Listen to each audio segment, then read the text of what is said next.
ang hindi po maiintindihan ng mga kababayan natin ay almost 5 years na si Bongbong Marcos hanggang ngayon hindi pa rin nare-resolve yung issue sa baha, okay?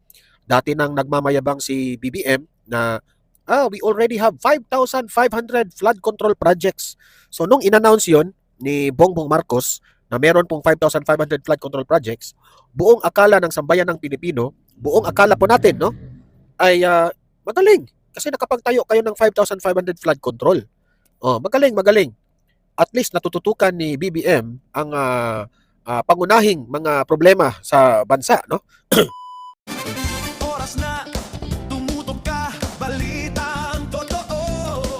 Philippine Pulse TV, piting ng bayan. Sabay-sabay. Philippine Pulse TV, boses ng tao. Kasama kay Na ang country na Philippines ay prone talaga sa bagyo, di ba? Halos every year may mga bagyo tayo, dinadalaw tayo lagi ng bagyo. So mas mabuti na nagtayo si BBM ng 5,500 flood control projects naman, no? So after na nagsona si BBM, no? Napansin natin na mismo akala natin totoo na merong 5,500. Na-fact check po si BBM. Okay? Sa madaling salita ay nagkaroon po ng fact check sa sarili ng the calling of nature. Okay? Baha, umuulan. So sabi ng taong bayan, nasaan na yung 5,500 na sinabi mo, BBM? Di ba? Only to find out na yun palang 5,500 flood control projects na ipinagmayabang ni BBM, lahat pala yun ay doon pala kinuha ang sangkatutak na korupsyon. Okay? Siguro meron sa 5,500, mga ilan lang siguro ang mga tunay na talagang ginawa, no? Pero most of it, yung 5,500, ay meron po diyang ghost projects. Meron po diyang mga nasimulan pero hindi po natapos. Okay?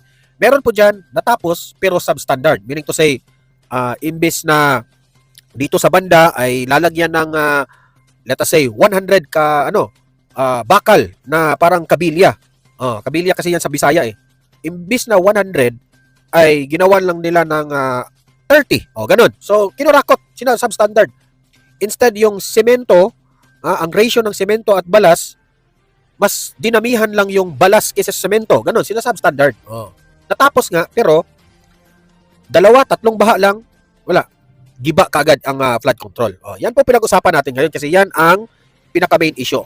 Halos taon-taon na lang ay bumabaha. Now, ang tanong, bakit hindi ito nasusolusyonan ni BBM? Di ba? Yan ang pinakatanong eh. Bakit hindi niya nasusolusyonan ito? Na alam naman po natin na nung nagmamayabang siya, nalaman na natin na kinurap pala, meaning to say, by the following year, na alam niya ng kinurakot ito, dapat aayusin. Kasi hindi po maayos yung 5,500 flood control. Di ba? Dapat ganyan sana. Napalpak siya, meron pa kang remaining years na babawi ka, well, hanggang ngayon, baha pa rin. So, that only shows na there is something wrong with this president. Kasi hanggang ngayon, hindi mo nasusolusyonan yung baha. Nagkamali ka na nga doon sa 5,500. Nagkamali ka na nga dito dahil kinurap. By the following year, dapat ayusin mo. Dapat babawiin mo itong nangyari. Hindi pa rin. Yan ang pinakatanong. Diba? So, grabe po ang problema kung tutuusin. Grabe po. At ang nakakaano pa dito, ang nakakagalit pa dito, no? Ang administrasyon ng Marcos palpak, di ba? Palpak. Natutuwa tayo na meron pong mga oposisyon. Ano ba yung tinatawag nating oposisyon? Yun lang naman yung mga nag-o-oppose kung ano yung mga ginagawa ng administrasyon. Meaning to say, hindi sang-ayon dito sa ginagawa ng administrasyon. Like for example, si Senator Marcoleta. Tinatawag nila ito na kritik ito ng administrasyon. Sina Jinggoy. Ang dami. Pastor Apollo Kibuloy. Kung mapapansin mo, instead na, kasi demokrasya tayo, instead na atin pong pakikinggan ang mga kritiko, dahil normal lang yan eh. Demokrasya tayo, pakikinggan natin, natural na merong oposisyon. Pero ang nakakagalit pa dito, kinukulong nila. So, syempre, ang mga kritiko ng administrasyon, Parang ano bang ibig sabihin nito? Nananakot ba kayo na hindi na lang tayo pwedeng mag-critic? Hindi na lang natin pwedeng imbestigahan? Kasi si Senator Marcoleta, yan sana yon, yung mga taong yon ang mag-imbestiga dito sa kabalastugan ng flood control. Pero paano yan ngayon ma-resolve? Kinukulong nila. Si Jinggoy, si Mike Defensor. Ngayon naman, buti na lang, nakapiyansa yung 18 ex-Marines. Ano na lang sila 40 na lang sila, di ba? Kasi yung 4, bumaliktad na, binayaran raw. Ang sabi nila, binayaran raw ni Martin Romualdez. Si Martin Romualdez raw ang may pakana doon. Hindi naman tayo naniniwala kaagad doon kasi hindi naman natin alam. Baka ang may pakana doon si BBM. Di ba? Ang administrasyon. So, what do I mean? Wala talaga tayong lusot. Wala talaga tayong solusyon ngayon sa problema ng ating bansa. Kasi, lahat ng mga fiscalizer, okay? Let us say fiscalizer na lang ang tawag natin. Lahat ng mga nagsasabi na mali ang administrasyon sa pagdala ng ating bansa, lahat naman kinukulong nila Don Mar, bakit mo nasabi na kinukulong? Tingnan nyo ngayon. Sino yung mga nakukulong? Di ba? Mga Duterte-aligned politicians. Ngayon naman, ang latest, si Leviste at si Loren Ligarda, si Congressman Leviste at si Senator Ligarda ay planong kasuhan ng plunder ng ombudsman. Okay? Ang sabi pa nga ng iba, meron na daw. Handa na lang i-serve yung warrant, tapos una pang makukulong si Leviste at si Ligarda. Tingnan nyo, nakakatawa. Sino si Leviste at si Ligarda? Alam naman natin si Leviste at si Ligarda, yun po ay mga kritiko rin ng administrasyon. Di ba? So, lahat na lang. Ngayon naman, plano nila si Senator Bongo ang ikukulong nila. Ang isusunod nila na ikukulong. Plano nilang kasuhan. Di pa natin alam kung anong klaseng kaso na naman ito. Kasi nung kay Marcoleta, nabigla na naman tayo na may kasong plunder si Marcoleta. Hindi pa pera ng gobyerno. Pera pa ito ng mga sponsor ni Marcoleta nung panahon ng eleksyon. So, what do I mean? We mean na itong administrasyon na ito ay walang posible para sa kanila. Kung gusto kanilang ikulong, ikulong ka talaga nila. Grabe ang kakayahan ng administrasyong Marcos. Kung gusto kang ipakulong, makulong ka talaga kasi kritiko ka ng administrasyon. Yan po ang nakakadismaya dito sa administrasyon ito, sa gobyernong ito. Kasi wala nang solusyon ang problema. Hindi na nga marunong magdala si BBM dito sa bansa natin. Kung meron man siyang kapalpakan, hindi ka na, shut up your mouth ka na lang. Kasi kung ikaw, nangingialam ka sa kapalpakan ni BBM, makukulong ka. Ganun po. Okay? Ganun po ang status ng bansa natin. Kaya nga nakakagalit. At ang mga hipokrito na mga dilawan, itong mga pinklawan, sobrang hipokrito. Kasi tahimik sila dito sa kapalpakan ng administrasyon, tahimik sila sa korupsyon ng administrasyon, kasi alam nila na ang administrasyon kontra ang mga Duterte. Kinukulong ang mga Duterte-aligned na mga government officials. So okay lang sa mga dilawan. Wala silang pakialam sa flood control. Ang pakialam nila, impeachment ni BP Sara. Kasi ayaw nilang mapresidente si BP Sara sa 2028. Yun ang pakialam nila. Kahit bumaha, tagaliig, o umapaw man sa atin, wala silang pakialam sa baha, sa flood control, sa impeachment, sa mga kurakot sa flood control, kung sino yung makukulong na nangungalimbat ng pera sa flood control, walang pakialam ang mga dilawan at mga loyalista dyan. Ang pakialam lang nila na hindi mananalo sa 2028 ang mga Duterte o mga Duterte-aligned senators and mga government officials o mga presidente o mga vice president. Takot sila. And obviously, ang taong bayan, alam naman po natin, nasusuka na dito sa administrasyong Marcos. Magpangkaha na tayo dito. Okay? Ang mga taong bayan ay nagsasabi, ibalik ang Duterte style of government. Unang-una dyan, ang dahilan, bumabalik na naman ang krimen. Whether you will deny it or not, kayong mga dilawan at mga loyalista, kahit i-deny nyo pa, sobra ng lala ang ating krimen na sunod-sunod na lang every week merong mga nangyayaring krimen. Okay? Kaya, nasusuka na talaga ang taong bayan. Ayaw nyo lang aminin. Mismo ang mga sarili ninyong mainstream media, News 5, GMA, ABS-CBN, One News, UNTV, lahat na siguro, araw-araw, meron talagang ibabalita patungkol po sa mga nangyayaring snatching, krimen. Grabe. Kasi, wala rin ibang i-blame natin dyan kundi ang gobyernong Marcos. kasi walang pakialam dito sa droga. Hindi po ganyan ka-stricto nung panahon ni compared to sa panahon ni Tatay Digong. Wala silang pakialam. Kaya tumataas ang krimen. Kaya fake news yung sinabi ni Claire Castro na sasabihin niya na, ay, umalis ako dyan sa ganun, ganyan. Wala namang patayan, wala ganun. Yung sinabi ni John Vic Rimulya na safe na raw ang Pilipinas, fake news yun. Fake news yun.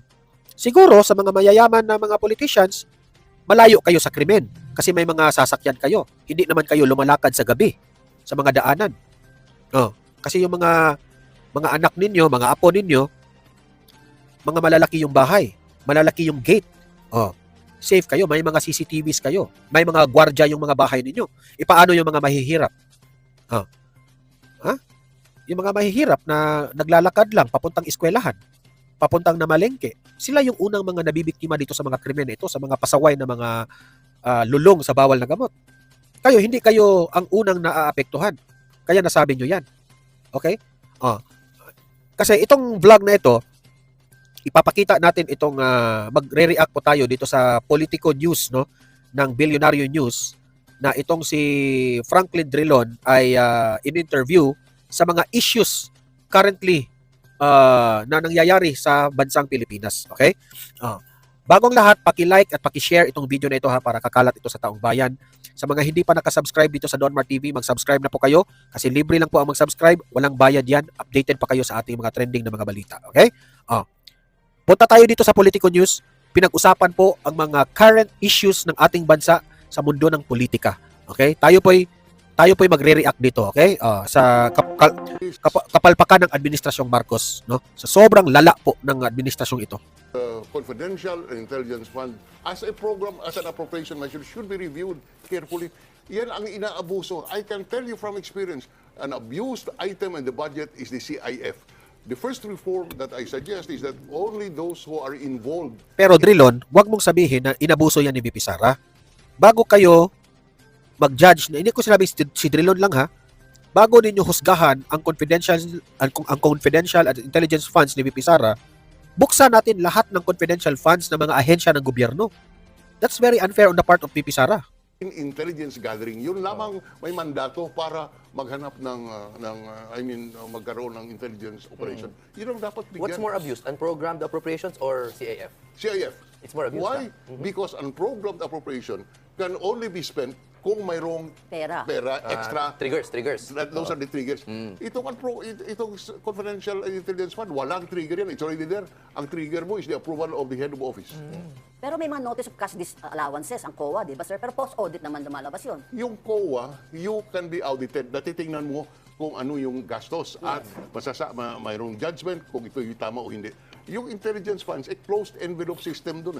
Ilalagay ko sa envelope, 1 million to Maritzo Villanueva for buying of information. I will place it in a sealed envelope. Nobody can look at it except the commission and audit. But it doesn't mean that that I am not accountable for it, for the accounting. But I isn't am that, accountable. yung liquidation by certification ng Congress, di ba parang similar system din? Parang ganun din? Well, ang certification, yan po ay kasama sa trabaho ng legislator. Hindi tinatago yan. It's subject to open audit. And therefore, kung may pagkukulang, yan. So, na-audit din? Ino-audit. Certainly, ino-audit yun. Yes. Alam mo, Senator, budget season na ngayon. By next week, isasabit na yung 2027 proposed budget.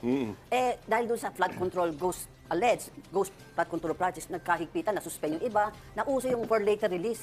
Parang na-transfer of power of the purse ng Kongreso sa Presidente. So, what happened? Alam mo, huwag nating kalimutan, yung check and balance. Yes. So, mayroong for later release. Yes, Anong po. ibig sabihin nun? Ang ibig sabihin, pwedeng i-impound ng Presidente. Yes. Dahil sa pwedeng na ang collection, hindi doon as predicted, kulang. Kaya in order to prevent a huge deficit, the President exercises the power for later release. Yes. In theory, ganun. But in practice, pagkalaban ka sa politika, for later release. Thank you for your honesty. And he should know because he was once the little president. Yeah, no, as executive secretary. Nag-FLR ka ba noon? Senator Frank? Wala masyadong Hindi pa uso. Nagiging biktima ng FLR nung panahon ni Presidente Duterte. Pero ako FLR noon. Kailan kasama na lahat yan sa trabaho. Super minority kayo noon. Yes. Oo, I was Uso na kasi minority leader. Super Yes. majority ngayon. Ngayon, to administration so far. Yes. Super majority na ang Wala norm. pa na. Pag-uusapan natin more sa mamaya sa Politaktakin with Mainit na kagad, eh, no? Senate Monsoon. President. Let's go muna to the headlines, top headlines of the week. Let's go to headline number 1. Headline number 1, Senator Bato, naging ulo na naman ng mga balita. Ang pumutol ng fake news naman, mga nagsisipagtutuan. Sa anong issue naman kaya ito ginagamit para mapagtakpan? Ang balitang nahuli na si Senator Bato de la Rosa, patok o putok. Ang tanongin dito, itong katabi ko, sa Attorney Jimmy Bondok, siya nagsimula nito na sa Man of the Facebook. hour. Paano yung tanong? Man of the So, yung balitang nahuli na siya, patok o putok? So, obviously, putok. Explain. Pero, una sa lahat, magandang usapan namin ni Senator Drilon kanina backstage at nila, Attorney Jess. I revealed to them the honest to God truth. No? Sabi ko, that was a confluence of, it was a bad coincidence because I was referring to something related to Bato, but not yung arrest na yan. I did not even know na may balita pa na ma-arrest na siya. Ayaw nga maniwala ni Pinky sa akin. That said, syempre hindi maganda yung balita dahil it could be many things. Sinasabi nila Atty. Torion, sometimes that is part of an intelligence operation para ma-ping yung location ni Okay. Bato. Sabi naman ng iba, it is a distraction from From the impeachment. From either or for whatever is in the overtone window. No? Okay. So yun lang. But for the record, hindi po yun tungkol doon. And you cannot reveal what it was I about. can't because it's still about Bato. Okay, let's ask Senator Drilon, what do you think? It's patok o putok or in middle ground? Yung balitang na-aresto na si Bato. Bato. Senator Bato, Sa incumbent akin, Senator Bato. Hindi ko dapat pansinin yun eh. Hindi po... Sir, ano ka, patok o putok? Putok, bale. Approve or disapprove? Disapprove? Approve or disapprove? Yeah, doon sa balita. Sa balita? Opo. No opinion because Ayun. it's only balita lang yan eh. Yan po ang ating sistema. May freedom of expression. Di ilagay mo kung sino maniniwala. Yan ay Market of ideas. Kasama na yan. I have a new lawyer, by the way, guys. No, but honestly, I saw it but I said, what the big fuss? Bakit ba nagiging issue ito? Ang daming pag-uusapan na mas patok. Mas patok. Halimbawa ito. Itong restraining order na ginawa ng RTC against the wage increase. Yes, magandang issue yan. Yun ang issue na dapat Gusto ko pag-usapan. pag-usapan yan. At Dati sa siyang akin- labor secretary, you Sa should akin, know. ito, alam mo kung anong dapat na solusyon doon? Ang Kongreso dapat magpasa ng batas na ang sasabihin, no injunction can be issued on wage increases. Alam mo, Drilon, bakit naging issue sa kanila sa mga dilawan at mga loyalista itong pag-aresto ni Bato? Issue sa kanila kasi natutuwa yan sila kapag DDS ang mga nakukulong. Yun ang nila, goal. Mantakin mo, mas inuna pa nila ang impeachment. Yan ang isa sa mga example eh. Mas inuna pa nila ang impeachment ni BP Sara compare this massive flood control corruption. Wala na sila pakialam kung tagaliig ang baha. Basta ma-impeach lang si BP Sara. Ganyan sila kabobo. By the Supreme Court. But that's already in the law. The Yes. regional tripartite na eh. Nandun na ba? Nandun na po. Yes. Labor code, Yun ang Article argument eh. 126. Yun ang argument Sa nila eh. Yan ang argument ng Dole. That is in the law that you are not supposed to. That no injunction can be Yes, issued. Yes yes, it's po. there. oo. Kaya So what dapat, which is why dapat may mag-certiorari siguro. And the Because- Senate was Okay. unanimous. Okay. Lahat, majority, minority. They expressed their sentiment against. Okay. No, but That expressing a sentiment against is different from Tama, if it is tama. in the law. Correct. Nasa Yes. batas ba? I am not aware na sa batas. Klaro nila, no? Nasa labor code din. Labor But code. it's an obscure Provision. Okay. I am Let's not, go. anyway, that's a good topic rather than bato. Okay. Attorney Jess. Oh, mag-aagi Patok o kami. putok? Mag-aagi kami ni Senator Attorney Jimmy Bondok, di Oo, ba? sige. Putok din sa akin yung balita kasi it gave me false hope. As I assume, many others nabigyan din ng false hope. Bad ka talaga. Pasensya na kayo, Attorney Jimmy. Siyempre, this is political talk, so I have to be brutally frank. Yung bad news sana niya, good news sana namin. Wala, yung good news naging false hope. We were expecting na arestado na nga, pero hindi. And hindi lang si Attorney Jimmy ang nagpaasa sa amin. Si Attorney Tingnan ninyo itong bakla na ito. Good news para sa kanila na mahuli si Bato. Yan. Ganyan po ang bakla na ito kung gaano nila ka binabaliwala ang isang Pilipino. Pilipino yan. Gusto nyong mahuli sa mga dayuhan? Bakla ka talagang puta ka, di ba? Oh, ganyan sila kawalang hiya. Dahil sa politika, dahil sa pamumulitiko, walang pakialam. Kahit mga tayong Pilipino, sang-ayon silang ipapahuli ang isang Pilipino sa mga dayuhan. Ganyan sila. Mga hipokrito itong mga taong yan. Harry Roque, pinaasa din kami. Sabi ni Roque, ano ba yung sabi ni Roque? May nanghudas kay Bato. Wala naman, wala kaming nakitang hudasan. Sayang. Itatanong ko muna kay former ES Secretary siya, Senator Drilon.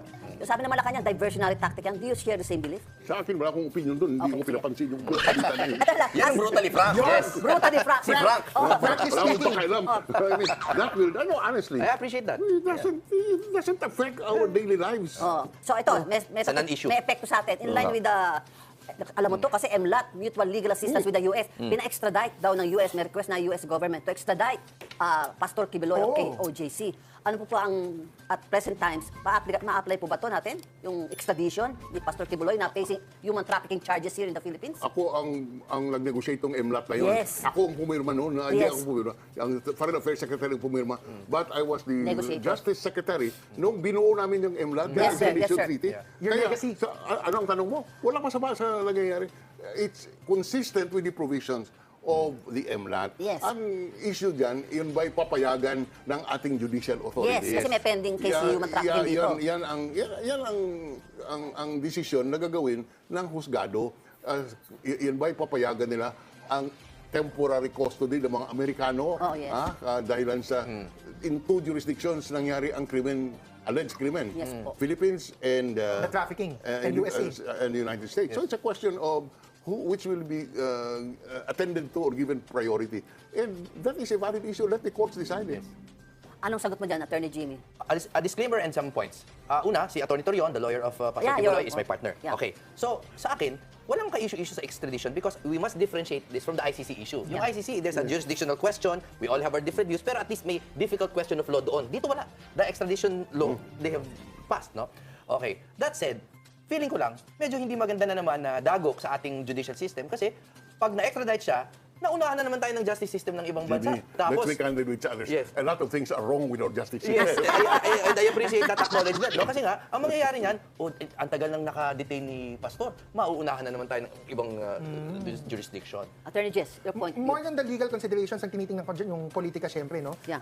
President Bongbong Marcos is only 2 years left in office, no? And let's just say, whether nga ang politika, may ibang ihip ng hangin, it would be more politically strategic, I would guess, no? I'm not saying, alam ko ang utak ng Malacanang, pero if I were part of this admin, I would prefer shipping out Kibuloy to the United States. Para whatever happens in 2028, he's somebody else's problems, Problem. not in my backyard. Okay, on that note, let's move to headline number 2. Headline number 2, ES Ralph Recto. Sinubukang bigyan ng ES extra sinful activities. May mga pangalan ngang nadamay sa honey trap operations at ang maugong na naituturo ay si Congressman Leviste. Ang probe ng NBI sa operasyong ito, patok o putok. Former Justice Secretary Drilon, because NBI is under the DOJ, di ba sir? What's your take? Potok o putok? Ano lang, do I agree or I don't agree? Ganun Yes sir, ba? yes sir. I agree that this should be investigated. Hawak mo yun sir, ano mo? Anong Patok. dapat? Kulay blue. Yan, blue. Blue, Patok. blue, yan. Oh. Sa akin po, ito yung nagpapakita lamang how do you call this? How bad we have gone. Talagang this is the pitch. You know, can you imagine entrap recto? Isn't that condemnable? And for other government officials daw, not only recto. They plan to entrap for other government officials. You know, entrapment is illegal. If it's instigatory, no? Pag may instigation. So, ako, I think we should punish those who tried to do this. Sino man sila. Kung totoo na totoo itong sinasabi. Attorney Jimmy, Si Attorney Mark Tolentino has clarified in another show here in Bulyonario that it was not a honey trap, as a matter of fact. It was, because it was not a honey trap daw. He is the lawyer for Jing Paras, who is one Former of the congressman. former congressmen. Accused. Our friend, Suspected. no? Hi, Jing. Yung ano kasi, honey trap presupposes that there's a future plan na itatrap mo siya by giving beautiful women. Ang nangyari dito, the affidavits of the girls show na nangyari na. In the It was past. a sexual exploit in 2025. So, walang entrapment. Walang entrapment, to be clear. Ang sinasabi ni Mark Tolentino, ang sinisisi nila ngayon is humingi daw ng pera yung alias Ken, Yung- alias Ken, the Talent bugaw, manager. I'm sorry for the words, no? Na humingi daw ng pera para mag-execute ng affidavits itong mga to. So that's the issue and that's as far as I will go because I'm not the lawyer. Pero if it is a honey trap, it is inaccurate to say it's an entrapment because it's a past event. Because Attorney nangyari Jess. na. Nangyari na. Okay, Attorney Jess. Well, syempre parang si Senator Frank, patok sa akin na may investigation. Like kay Laila de Lima, I am against false incrimination, I am against planting of charges or making up false accusations. So, consistent dito kung mayroong attempt to make false accusations against ES Ralph Recto by trying to trap him, it should be investigated. Ang sabi naman sa akin ng Tweety Bird ko, syempre, counter or contra dun sa sinasabi ni Attorney Mark Tolentino na the talent manager / Bugaw admitted in his affidavit na it is a future track. So, tingnan natin, magiging ano nga yan talaga, laban ng testimony or evidence between the suspected people conspiring to do it and versus the witnesses who are also maybe not trustworthy kasi nga bugaw sila to begin with. But let's see kung may patutunguhan itong investigation. Alam mo, Senator Drilon, ang co-accused dito ni Jing Paras, former Congressman Jing Paras, is incumbent Batangas Congressman Leviste. Nadamay pa. Yeah. Pero nakaalis na daw si Congressman Leviste along with his mother, Senator Loren Legarda. Pero meron siyang pending investigation ng NBI. Paano nakalusot yun? Sa NBI. Sabi ko nga, bakit hindi sila nag-issue ng LBO para Wala namang Pero ilbo. hindi naman pwede mag-issue ng whole departure order ng NBI. Yes. Hindi, I mean, they can recommend, they can ask, they can ask the BI, which is under your office also as DOJ No, in the past. even if they ask the NBI, hindi pwede mag-issue ang NBI. Yes. Husgado lang ang pwede mag-issue. Hindi na BI, Bureau of Immigration. Remember, hindi pwede ang NBI mag-issue. Yes, I know. Husgado ang dapat. Yes. Pero di ba ang Bureau of Immigration nag-i-issue ng lookout bulletin pending filing of case? Hindi whole departure order. Yes, sir. Lookout bulletin. Yes, yes. Ang sinasabi nila, pag lumabas si Itzo Villanueva, may Pelkas. kaso yan, sasabihin ko sa immigration, teka ha, huwag ko man umalis, sasabihin ko muna sa immigration. Yun nga. Pero sabi ko nga, natutulog sila sa pansitan. They did not anticipate na yung mga congressman, yung mga senador na yan, they frequently travel. Di ba dapat forward thinking naman yun, dapat, Jess? Well, to be fair, no, may presumption of innocence pa naman. Yun, Wala salamat pang po. kasong na-file. Pero hindi naman sila natutulog sa pansitan because na-monitor naman ng NBI. Yes.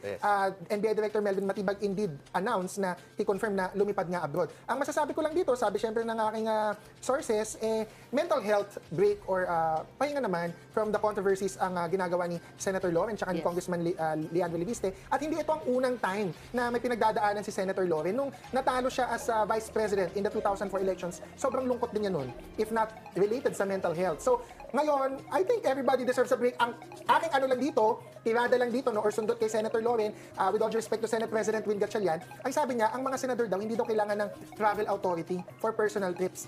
No offense again. Normal government employees, normal people have to get travel authorities. Bakit hindi po yon applicable kahit personal trip ni Senator Loren? That's always a privilege. I know all senators have availed. No offense din, Senator Frank. But that just goes to show na ang mga senador talaga parang very privileged na iba ang treatment sa senador. Hindi, I don't agree.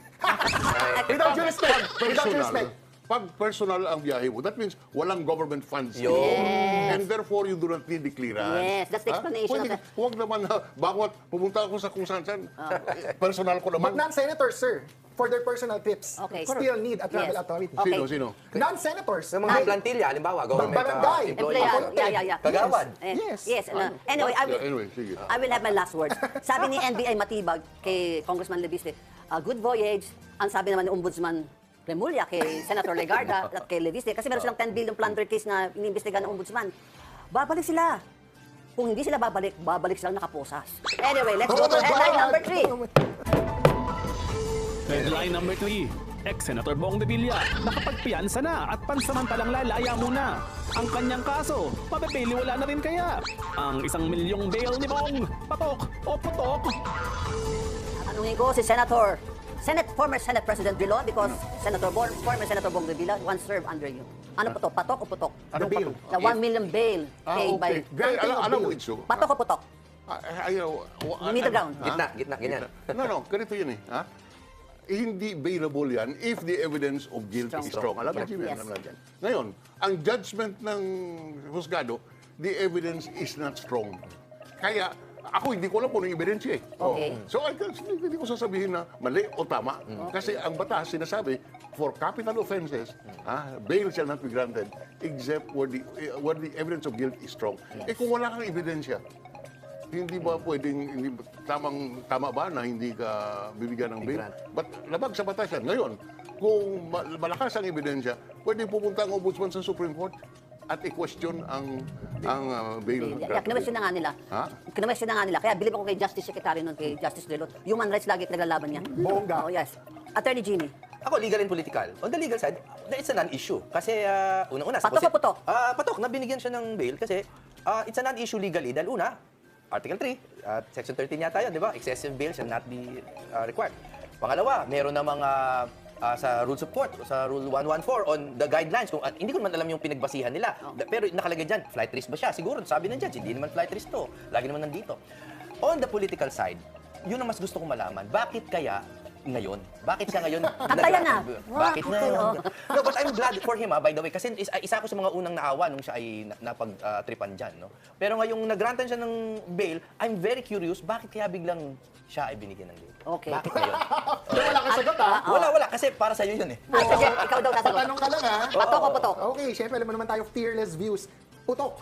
Hindi po maganda na ginant po siya ng bail. So, with all due respect to Senator Franklin Vilon and of course, Attorney Jimmy, ako kasi, so when I read the news, no, and I followed the trial, dalawang beses na po nagte-testify si Yusek Roberto Bernardo, where he says, this was in the bail hearing and this was in the trial proper. So twice na. Twice na po niyang sinabi na nagbigay siya ng commitments directly and personally to Senator Bong Revilla. Advance payment. Or advance payments. Basta nagbigay diretso ng pera, millions of pesos. So, yung decision to grant bail was decided by 3 justices and 2 only decided to allow it, 1 dissented. So, with all due respect, again, to the Honorable Sandigan Bayan Justices na dalawa, with all due respect, mali po kayo na the evidence of guilt is weak. No. Meron kang state witness, Yusek Bernardo, who personally said na he saw and he gave yung sensorial experiences niya, money to Senator Bong Revilla. I don't know what else, what kind of evidence can be strong if not that. DPWH, Yusek ito, part siya ng gumawa ng flood control scheme. Alleged. Inamin niya. No, inamin niya. As being a state witness. That's on the legal side. Indulge me sa political side. Si Attorney Jimmy kasi, tatanong lang eh. Na-inspire Ang ka ba? problema ko, hindi ko sasagutin din. Hindi ko sasagutin. Ang problema ko, lagi kong sinasabi na itong administrasyon, walang sinasanto. Alyado man o hindi ka-alyado. Sabi ko nga, ka-alyado si Senator Bong kasi alyansa slate siya. So, syempre, I would acknowledge yung mga nagtatanong na, ay pagka-alyado, papayagan ang bail. Pag hindi ka-alyado, hindi ba papayagan? At hindi ko sinasabing, the Sandigan Bayan Justices can be pressured. Ombudsman Boying Revilla ang nagtatanong yan. Remulla. Ombudsman Boying Remulla nagtatanong na trinabaho daw ba yung bail. So baka yan ang maging impression politically. With all due respect po ulit sa Sandigan Bayan. Ako tatanong kay former Justice Secretary Senator Drilon. Yung, alisin natin mga pangalan. Alisin na yung Bong Revilla. Alisin na natin yung Jinggoy at Marcoleta, mga pangalan. Kasi sinasabi lang, ang opposition hindi nag-grant. Do you take yung 1 million bail out of a 92 million alleged graft enough? Is that commensurate? There are rules on that. I'm sorry but I have been out of practice. Mayroon pong reglamento yan kung magkano dapat ang i-bail. Ngayon, so hindi dapat arbitrary, dapat sang-ayon sa proseso. Ang issue din na mas mabigat, dapat mabigyan siya ng bail. Yun ang mas mabigat. Hindi Not the yung- amount. ha? Not the amount. Not the amount. Yes. Was it properly done? Ay ako hindi ko alam kung ano ang Kasi kaso. 1 million, tapos 92 million yung No, ano. even if it's 10 million or 100 million, to me, is secondary. Ang importante, bakit siya may bail? Yun ba, mahina ang ebidensya o malakas ang ebidensya? Tsaka it won't make a difference, right? Even if they make it 10 million. Yeah. Unang-una, you don't pay the whole 10 million. Pwede mong utangin yun. Okay. Bond. Pero nakikita ko yung tanong mo, Mami Chuno. Of course, syempre, mga lawyers will not find a problem with that. Ako, taking out my lawyer hat and putting on a political hat or layman hat, nakikita ko yung mga tao, medyo sila, uncomfortable sa idea na 1 million lang yung bail despite the 92 million. Masingit ko na din, syempre, si Ombudsman Boying Remulla, not Revilla, no? Ombudsman Boying Remulla has also asked the question, may pinapasoling pera noon kay Senator Bong Revilla, the old case. despite being acquitted, which is a very weird decision ng Sandigan Bayan, with all due respect. Ganito lang yan. Ito i-conclude ko na lang. I think itong si Senator, dating Senador Bong Revilla, nakapag-bail ito, kasi duda ko rito, hindi naman siya currently senator kasi natalo siya. And at the same time, si Bong Revilla po ay kaalyado po yan ni BBM nung panahon ng eleksyon. Diba? So, syempre, may negotiation yan na, sige, hindi ko babanatan itong administrasyon ni BBM, makabail. Pero yung kay Marcoleta, Mike Defensor at kay Jinggoy, malabo makapag-bail yun. Kasi alam naman po natin, hawak ni Bongbong Marcos ang lahat ng ahensya ng gobyerno ngayon. Yun lang sa akin. Hanggat si BBM ang presidente, no? Lahat ng kalaban sa politika, tagilid talaga yan. Nahihirapan talaga. Wait na lang tayo sa 2028 ha. See you sa 2028. Baba.